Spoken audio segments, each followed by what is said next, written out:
अथ षष्ठो अध्यायः।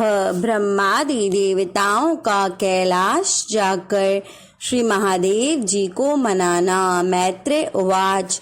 श्री मैत्रेय जी कहते हैं, विदुर जी, इस प्रकार जब रुद्र के सेवकों ने समस्त देवताओं को हरा दिया और उनके संपूर्ण अंग प्रत्यंग भूत प्रेतों के त्रिशूल, पट्टिश, खड़ग, गदा, परिग एवं मुदगुर आदि आयुधों से छिन्न भिन्न हो गए, तब वे ऋतद्विज और सदस्यों सहित बहुत ही डरकर ब्रह्मा जी के पास पहुँचे और प्रणाम करके उन्हें सारा वृतांत कह सुनाया।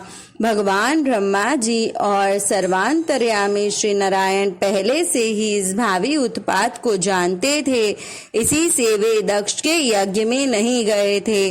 अब देवताओं के मुख से वहां की सारी बात सुनकर उन्होंने कहा, देवताओं, परम समर्थ तेजस्वी पुरुष से कोई दोष भी बन जाए तो भी उसके बदले में अपराध करने वाले मनुष्य का भला नहीं हो सकता। फिर तुम लोगों ने तो यज्ञ में भगवान शंकर का प्राप्य भाग न देकर उनका बड़ा भारी अपराध किया है, परंतु शंकर जी बहुत शीघ्र प्रसन्न होने वाले हैं, इसीलिए तुम लोग शुद्ध हृदय से उनके पैर पकड़कर उन्हें प्रसन्न करो, उनसे क्षमा मांगो। दक्ष के दुर्वचन रूपी बाणों से उनका हृदय तो पहले से ही बिंद रहा था, उस पर उनकी प्रिया सती जी का वियोग हो गया। इसीलिए यदि तुम लोग चाहते हो कि यज्ञ फिर से आरंभ होकर पूर्ण हो तो पहले जल्दी जाकर उनसे अपने अपराधों के लिए क्षमा मांगो, नहीं तो उनके कुपित होने पर लोकपालों के सहित इस समस्त लोक का बचना भी असंभव है। भगवान रुद्र परम स्वतंत्र है, उनके तत्व और शक्ति सामर्थ्य को न तो कोई ऋषि मुनि देवता और यज्ञ स्वरूप देवराज इंद्र ही जानते हैं और न स्वयं मैं ही जानता हूँ, फिर दूसरों की तो बात ही क्या है। ऐसी अवस्था में उन्हें शांत करने का उपाय कौन कर सकता है। देवताओं से इस प्रकार कहकर ब्रह्मा जी उनको प्रजापतियों और पितरों के साथ ले अपने लोक से पर्वत कैलाश गए, जो भगवान शंकर का प्रिय धाम है। उस कैलाश पर औषधि, तप मंत्र तथा योग आदि उपायों से सिद्धि को प्राप्त किए हुए और जन्म से ही सिद्ध देवता नित्य निवास करते हैं। किन्नर, गंधर्व और अप्सरा आदि सदा वहां बने रहते हैं।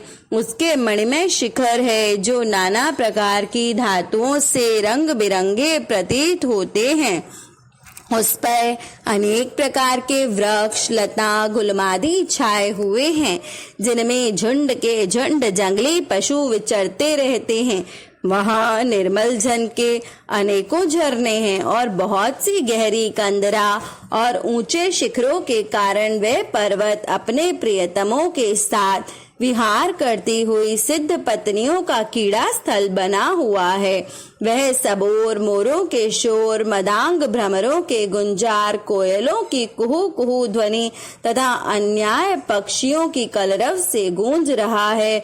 उसके कल्प वृक्ष अपनी ऊंची डालियों को हिला हिलाकर मानो पक्षियों को बुलाते रहते हैं तथा हाथियों के चलने फिरने के कारण वह कैलाश स्वयं चलता हुआ सा झरनों की कलकल ध्वनि से बातचीत करता हुआ जान पड़ता है। मंदार, पारिजात, सरल, तमाल, शाल, ताड़, कचनार, असन और अर्जुन के वृक्षों से वह पर्वत बड़ा ही सुहाना जान पड़ता है। आम, कदम्ब, नीप, नाग, पुन्नाग, चंपा, गुलाब, अशोक, मौलसिरी, कुंद, कुर्बक, सुनहरे शतपत्र, कमल, इलायची और मालकिती मनोहर लताएं तथा कुब्जग, मोगरा और माधवी की बेलें भी उसकी शोभा बढ़ाती हैं। कटहल, गूलर, पीपल, पाकर, बड़गूगल, भोज वृक्ष, औषध जाति के पेड़, सुपारी, राजपूग, जामुन, खजूर, आमड़ा, आम, पियाल, महुआ और लिसौड़ा आदि विभिन्न प्रकार के वृक्ष तथा पौले और ठोस बांस के झुरमुटों में वह पर्वत बड़ा ही मनोहर मालूम होता है। उसके सरोवरों में कुमुद, उत्पल, कलहार और शतपत्र आदि अनेक जाति के कमल खिल रहे हैं। उनकी शोभा से मुग्ध होकर कलरव करते हुए झुंड के झुंड पक्षियों से वे बड़ा ही भला लगता है। वहाँ जहाँ तहाँ हरिण, वानर, सुहर, सिंह, रीछ, शाही, नीलगाय, शरभ भाग, कृष्ण मृग, भैंसे, कृणांत्र, एक पद, अश्वमुख, भेड़िए और कस्तूरी मृग घूमते रहते हैं तथा वहाँ सरोवरों के तट केलों की पंक्तियों से घिरे होने के कारण बड़ी शोभा पाते हैं। उसके चारों ओर नंदा नामक नदी बहती है, जिसका पवित्र जल देवी सती के स्नान करने से और भी पवित्र एवं सुगंधित हो गया। भगवान भूतनाथ के निवास स्थान उस कैलाश पर्वत की ऐसी रमणीयता देखकर देवताओं को भी बड़ा आश्चर्य हुआ। वहां उन्होंने अलका नामक एक सुरमय पुरी और सौगंधिक वन देखा, जिसमें सर्वत्र सुगंध फैलाने वाले खिले हुए कमल थे। उस नगरी के बाहर की ओर नंदा और अलकनंदा नाम की दो नदियां हैं। वे तीर्थपात श्री हरि के चरण रज से संयोग से अत्यंत पवित्र हो गई है। विदुर जी, उन नदियों में रत विलास से थकी हुई देवांगनाएं अपने अपने निवास स्थान से आकर जल क्रीड़ा करती हैं और उसमें प्रवेश करने पर प्रियतमों पर जल उलीचती हैं। स्नान के समय उनका तुरंत का लगाया हुआ कुछ कुमकुम धुल जाने से जल पीला हो जाता है। उस कुमकुम मिश्रित जल को हाथी प्यास न होने पर भी गंध के लोभ से स्वयं पीते और अपनी हथनियों को पिलाते हैं। अलकापुरी चांदी, सोने और बहुमूल्य मणियों के सैकड़ों विमान छाए हुए थे, जिनमें अनेकों यक्ष पत्नियां निवास करती थी। इनके कारण वे विशाल नगरी बिजली और बादलों से छाए हुए आकाश के समान जान पड़ती थी। यक्षराज कुबेर की राजधानी उस अलकापुरी पीछे छोड़कर देवगण सौगंधिक वन में आए। वह वन रंग बिरंगे फूल और पत्तों वाले अनेकों कल्पवृक्ष से सुशोभित था। उसमें कोकिल आदि पक्षियों का कलरव और भौरों का गुंजार हो रहा था तथा राजहंसों के परम प्रिय कमल कुसुमों से सुशोभित अनेकों सवर थे।